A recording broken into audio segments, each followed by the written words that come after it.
Welcome to the Voice of Retail. I'm your host, Michael LeBlanc. This podcast is brought to you in conjunction with Retail Council of Canada. Award-winning senior agency leader and strategic digital marketer with one of Canada's premier global agencies, Nasser Saloul, Vice President of Client Strategy at DAC Group, takes us through his observations of consumer behavior, purpose, and retail response and reaction to the COVID era. Nasser also takes us through their latest collaboration with Forrester Group, looking at the state of Omnichannel and what retailers need to be thinking about today so that they can meet and exceed their customers' demands tomorrow. This idea of consumers being ready to try out new brands and to discover new brands that have stepped up to the challenge.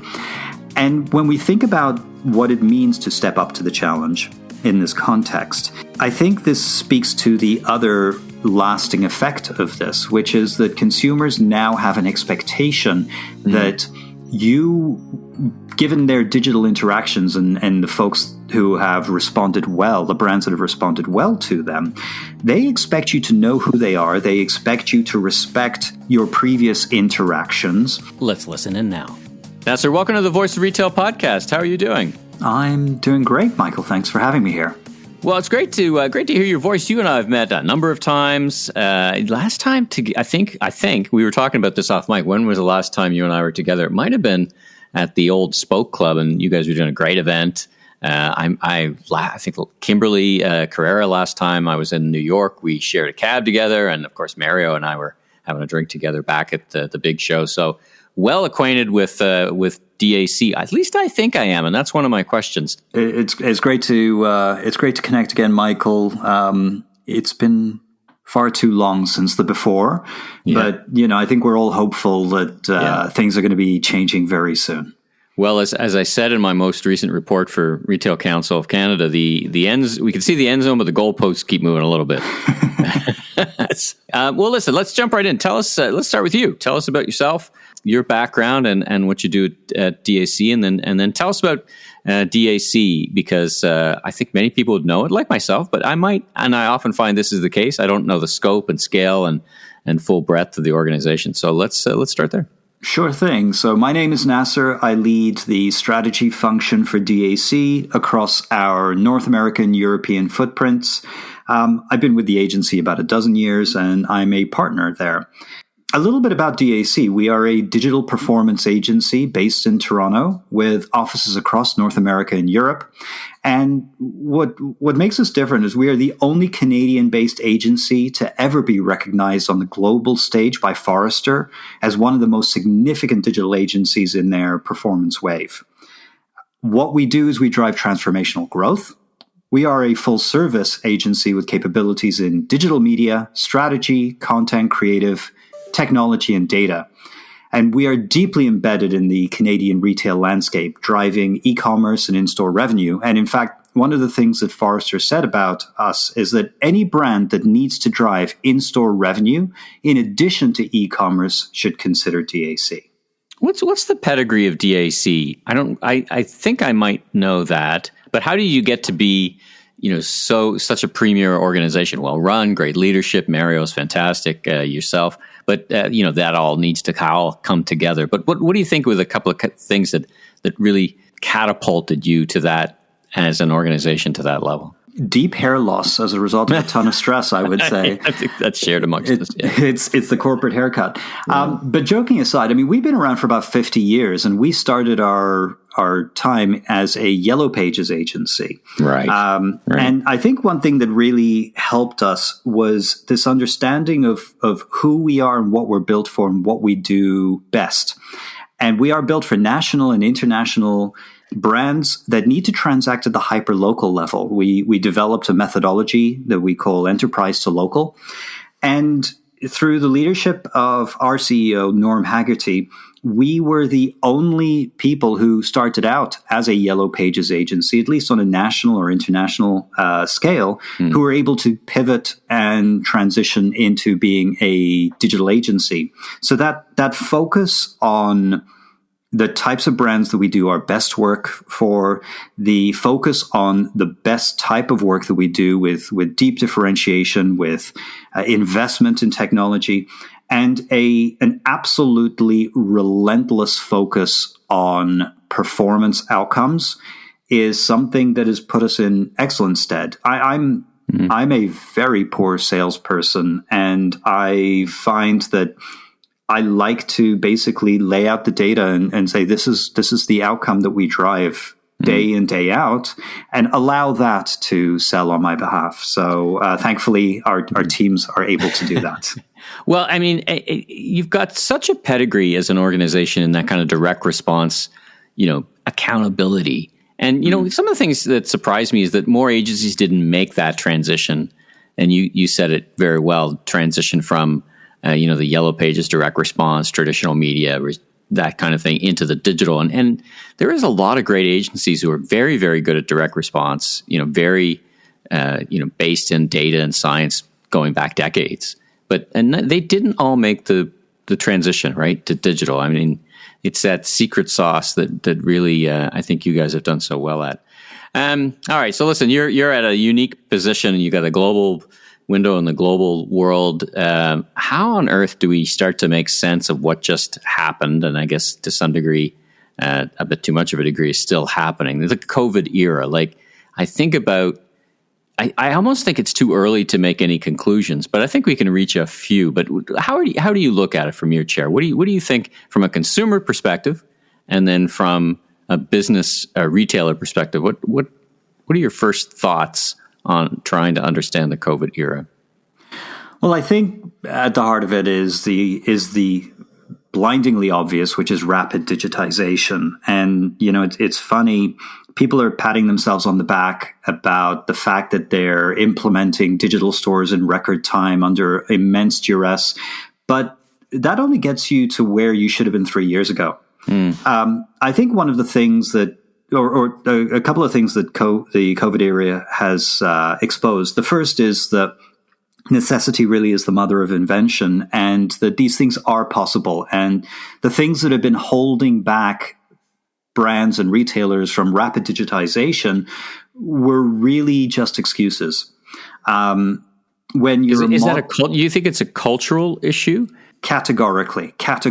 And I think the reason I say that is, they were able to transition incredibly quickly when they actually removed all the cultural barriers and the reasons for not doing that, the organizational inertia that had taken place. I think that what it also did is it really exposed the fragility of back-end digital infrastructure for Canadian retail and a lot of North American retail. So a really great example of this, in a contrast, when this mess first hit, you could order stuff online from retailers, but good luck actually getting your hands on what it is that you bought. Their back-end systems, the logistical side of things, the supply chain, all collapsed. And I contrast that with what happened in China. So right at the beginning of the pandemic in Wuhan, which is where it first broke out, of course, we saw, I think it was a week into the pandemic when they locked down, and you could order groceries or product online and have it delivered to your door within half an hour. That was a week in. We are a year and change in, and we still struggle with getting the products to either your door or getting it to the curbside or what have you. So for me, it really highlighted the fragility of and the lack of investment in the back-end digital infrastructure. And the challenge is that over the course of the last year or so, we're now playing on Amazon's playing field and by their terms. And they are so much better at this than we can possibly ever be as individual retailers. Why is that? It's not just about investment in technology over an extended period of time. Not an untrue advantage, though. I mean, they spend more on tinkering around than many companies would even consider spending on true hardcore needs, right? Categorically. But what's really driven them is this concept of customer centricity. So most retailers approach this with a product or merchandising mentality as opposed to a customer-centric one. And the way that you can always tell that, go to any major retailer today, go to their homepage and go to the navigation bar and just try to navigate. That navigation bar will help you in understanding what their back-end org structure looks like. It's built around the organization. It's not built around how we as consumers want to interact with brands or how we interact with brands in the real world. Now, you work you work in many countries. So one of the challenges of Canada, it's not an excuse, but it is a challenge, is what I've called the diseconomy of scale. You know, in a logistics perspective, volume perspective, I mean, China has obviously incredible amounts of density in terms of people, which changes the economics fundamentally around things like delivery. They leapfrog the whole physical store era of retail, and they're probably closing into 30-40% of retail done online. So it felt like they had some inherent advantages. So let's set China aside, because they're fairly anomalous. Like, they're hard to learn lessons from, I find, more and more, because they didn't even have a COVID era, practically, ironically, right? Their COVID era, didn't last very long. What about other countries that are more similar? I look at Australia, look at some of the countries in Europe. England has some good chops in terms of e-commerce.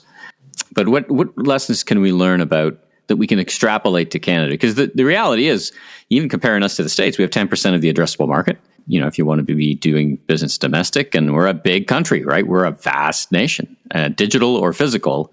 These things matter. What are your thoughts on that? What have you learned? I think based on what we're seeing, we've seen far more digitization and innovation coming out of, if you will, comparable countries, whether it's the UK or the Nordics. I look at somewhere like, in the Nordics in Sweden, digital government was a thing 5 years ago. In the UAE, again, digital government was a thing 10 years ago. We are so far behind the curve. Here in Canada, it's almost laughable when it comes to the ability to implement digital innovation. And I keep mentioning digital innovation. I think that's not entirely where we should be focusing. I think it's about customer-centric innovation, true experiences built around how consumers, how audiences want to consume content, how they want to complete tasks. We are far behind this, and we have been for a long time. But I think we've been fairly sheltered, and there hasn't been an impetus in the way that COVID has now pushed us to do a lot of these things. Well, there's no challenge. There's no question that sometimes it takes a crisis to move things forward, and we've had an epic crisis. So now, all right. So the consumer's changed as well. Let's turn the lens a little bit. I was talking to Roger Martin, great strategist, and he talked about consumer behavior as decaying assets on the balance sheet. I've said that we've never had a circuit breaker of consumer behavior like the one we've gone through and still go through. I feel, though, that are we overstating this a little bit, because people are jonesing to get back to stores? You and I were talking about that off mic, where both an Ontario store is about to open up. What do you have any sense of consumer behaviors that you're talking about to your clients that you think, this is going to be different, and not just an accommodation to the crazy time we're in, but this is going to be structurally different? Any early thoughts on that? Yes, I think two particular areas. The first is that because of the disruption and the fact that many legacy brands were very, very slow to be able to react to it, relatively speaking, we've seen an enormous erosion in brand loyalty in consumers. They are more and have been more willing to test out new brands at this time than at any time in the last couple of decades. So in our memory, I mean, I can't remember, I saw numbers, I'm sure you saw them as well, 45% of consumers have tried a new brand or a new retailer. I mean, retailers or brands give their kidney for like 2 percentage points on that movement on that spectrum, right? Yeah, it's huge. So I think this idea of consumers being ready to try out new brands and to discover new brands that have stepped up to the challenge. And when we think about what it means to step up to the challenge in this context, I think this speaks to the other lasting effect of this, which is that consumers now have an expectation that you, given their digital interactions and the folks who have responded well, the brands that have responded well to them, they expect you to know who they are. They expect you to respect your previous interactions, and they expect you to build seamless experiences that integrate both online and offline experiences. And frankly, I'm able to point to when we've been able to do that for clients, and clients and brands have really done that, it has led to transformational outcomes in terms of their performance. Consumers reward that. So it really you find it really resonates for your clients or their consumers. Absolutely. They really reward that. And I think that one really important consideration here, because we've been locked up for so long and we have done so much that has been digital, while we believe that there will be a return pretty aggressively to physical, it's not going to be a standalone. It's going to be deeply, deeply integrated. And as part of that, we have to understand that when people interact with a brand, their last best experience becomes their new benchmark, regardless of the context in which they were interacting. So, for example, we were talking about Amazon. The way that Amazon trains people to interact with a brand is really critically important, because that now becomes the minimum threshold for any other brand. So, and when we think about it in a retail context, think about this. What a category in retail that has traditionally been very poor at this is luxury retail, right? They tend to be a little bit behind the curve. But think about my expectation and how Amazon has trained me to have an expectation of excellent experience when I'm making a $10 purchase. Now you want me to make a $1,000 purchase, and it's a far, far, far inferior experience. Why am I going to do that? I don't want to pick on, I'm not going to pick on any retailer, not my vibe, but, when I think about Amazon, I think their tremendous data depth, and they still don't get it right a lot of times. And I give you, my cat passed away last year, and we went to Amazon to find a nice little sculpture for the garden, right, where we put it to rest. And the next day I got, would you like 3 more cat sculptures? No, because I don't really, and they were clearly marked to mark, I think so, and it just, if you're that big and you can't get the data right, it makes, as you said, it's interesting. I'm just kind of reflecting on your thought about the last best experience. I mean, I just literally, before we jumped on the mic together, I got a phone call from a retailer here in Canada, and I'd ordered something and shipped to store, and the store manager just called me and said, "Hey, it's here, come pick it up. And by the way, if there's a line in the store, because we might be busy tomorrow, just say my name and we'll get you right in."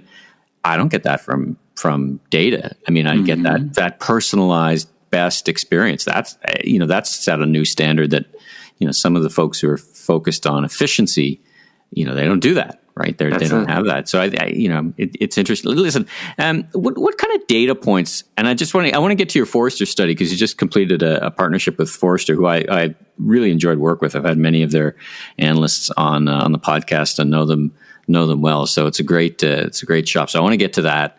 Your create competitive differentiation by integrating your digital and physical experiences. It's a long title. Is your omnichannel strategy hindering your success? It's certainly not clickbaity.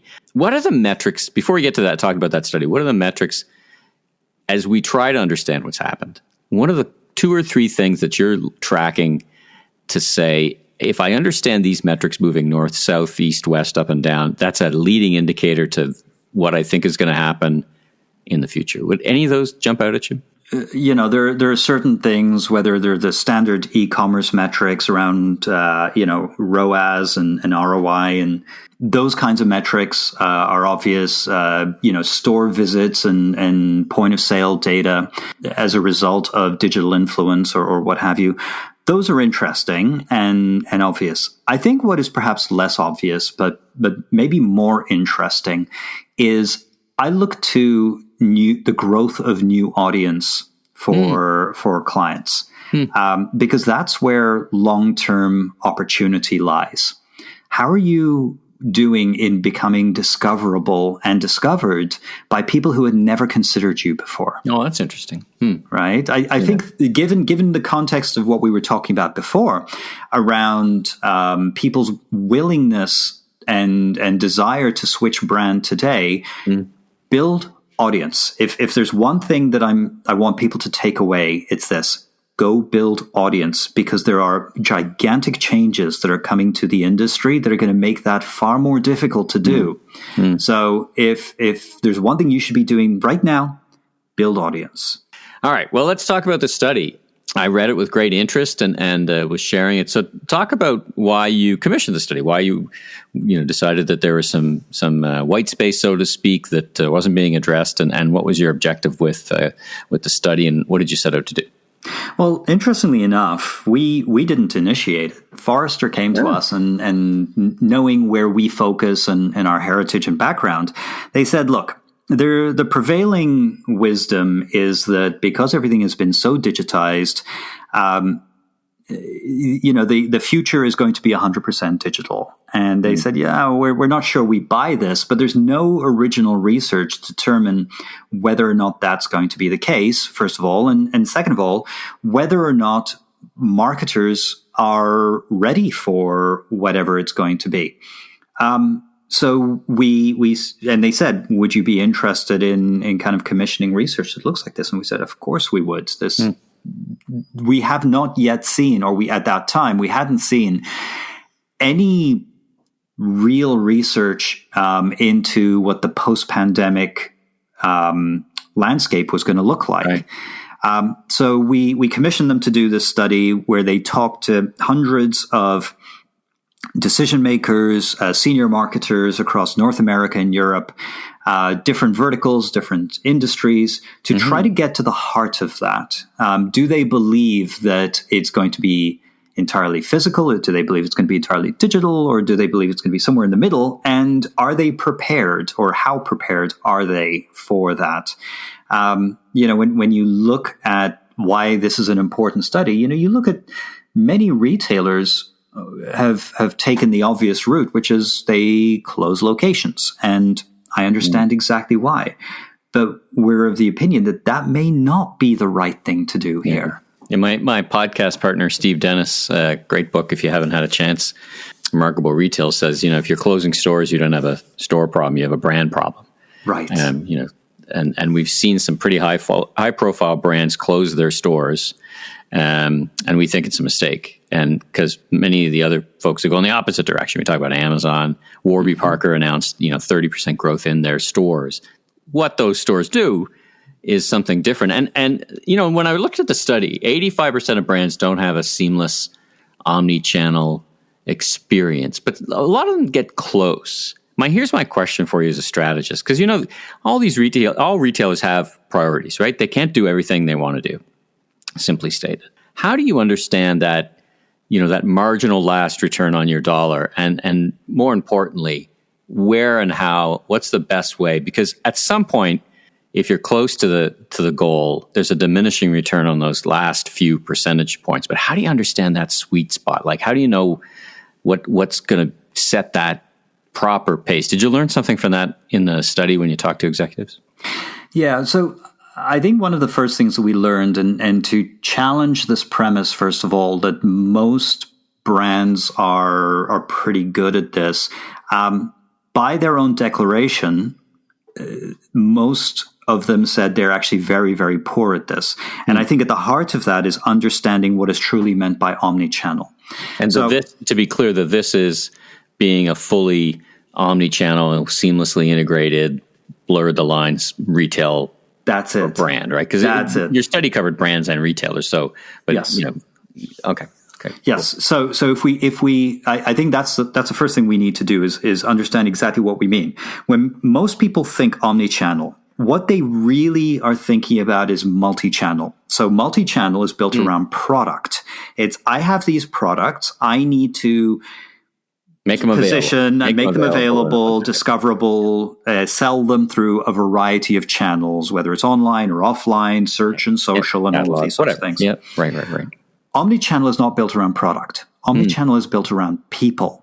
So regardless of the product, and it lines up the products and services that you have based on who that individual is, where they are, and at what point in their customer journey they are. So it really requires a deep understanding of audience. It requires an understanding of location, and it requires an understanding of what that customer journey looks like.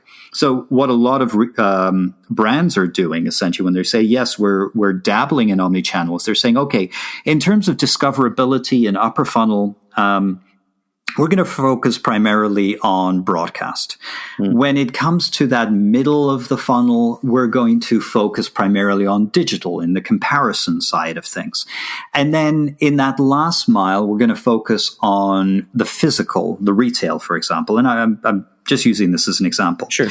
True and seamless omnichannel utilizes all of those three elements at every single stage of that customer journey and connects it through data so that as a consumer, I'm not getting the types of messages that you mentioned that you got through your Amazon, for example, where it's like, okay, I've already bought the product. Why am I still getting advertising on this? Yeah. Omnichannel doesn't mean necessarily virtual reality in-store experience. It means that if I have a need and I'm in a given area, that final mile, or I can utilize, for example, digital media and digital experience to drive me that final mile and to execute in that physical location, whether it's through contactless or what have you. So, and a really critical part of that and a good illustration of this, I heard a stat the other day. I think it's something like 70% of consumers will drive up to a physical store and then sit in the parking lot outside and read ratings and reviews of that location. Come on, how many? What? What percentage? Yes, 70%, 70. Yes, sit in the parking lot before they go in and read a rating review.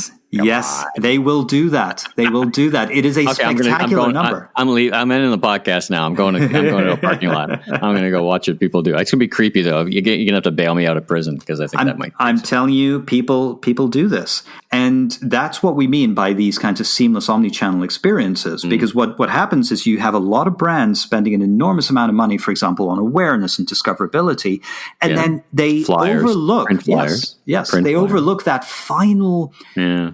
The final mile, and they say, because that's physical. And we're saying, well, no, it shouldn't just be physical. It should be physical and digital working together. Interesting. All right. Well, listen, was there anything, last couple of questions, was there anything when you got the study back that surprised you? Anything jump out and go, wow, I totally didn't expect that. I mean, many of the things you're talking about are intuitively either correct, that we would know in the before time, as you described it, or during the after time. But anything jump out at you that you were like, wow, I didn't expect that? Well, I think a couple of things. First of all, how closely aligned Canadian and US brands were in their answers and their relative levels of maturity. We do tend to think, because in Canada we are, 10% of the size, and as you mentioned it earlier, as I've said, for sure. But the data coming out of the US and Canada was very, very closely aligned. What surprised us was how far behind retailers were than, say, financial services. You tend to think of financial services, especially when it comes to things like digital adoption and data and all of this kind of thing, as being relatively conservative. And they're actually far, far, far better prepared than the retailers are saying they are. And you tend to think of retailers as being on the cutting edge because, thin margins demand that you innovate faster than others. So that was a surprise from our perspective. But the kinds of things that it told us, 74% of respondents have difficulty delivering consistently on the brand promise across the customer journey. 77% have difficulty maintaining a unified customer profile across channels. These are huge numbers. And given the MarTech, given the investments that brands have been making over the last decade or so. You thought we'd be farther ahead. Yes. Right. Yes, categorically. Yeah. And the other consideration, just from a psychological one, is generally when you get respondents to these types of surveys, they like to perhaps say that things aren't as bad as they really are. So the fact that the numbers were this glaring was a real eye-opener to us. Interesting. All right. Well, since we've talked about the study, where can folks go to find it and learn more about DAC and learn more about the work you're doing? Go to dacgroup.com/omnichannel, and you can download it there. Oh, fantastic. I'll put that link in the show notes as well. Well, Nasser, it's been just such a treat talking with you about all this stuff. And I think we're both of us, more me than you, I think, are at the beginning of the journey trying to understand what and how this is happening. So listen, I wish you and the team continued success. And I'm sure it's going to be very interesting days for all of us as we get through this. And again, great to hear your voice and nice to reconnect. And look forward to getting you back on and maybe seeing you as the kids would say, IRL in real life shortly in some point in the future. So thanks again for joining me on the Voice of Retail podcast. It's my pleasure, Michael. Thanks for having me. Thanks for tuning in to today's episode of the Voice of Retail. Be sure and follow the podcast on Apple, Spotify, or wherever you enjoy podcasts so you don't miss out on the latest episodes, industry news, and insights. If you enjoyed this episode, please consider leaving a rating review, as it really helps us grow so that we continue to get amazing guests onto the show. I'm your host, Michael LeBlanc, president of LeBlanc Company Inc. And if you're looking for more content or want to chat, follow me on LinkedIn or visit my website at LeBlanc.co. Until next time, stay safe, have a great week.